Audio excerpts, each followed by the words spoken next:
ಪ್ರೀತಿಯೋ ಗೆಳೆಯ ಗೆಳೆಯ ನಲ್ಲೆ ಹೀಗಯ್ಯ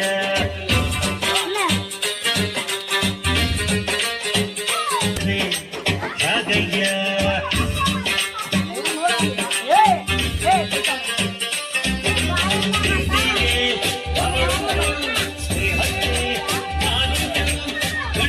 ಕೇಳಿದ್ದೆ ಹೋಗಿದ್ದೆ ಮೆಚ್ಚಿದ್ದೆ ನೂರಾರು ಲಕ್ಷಣೀಯ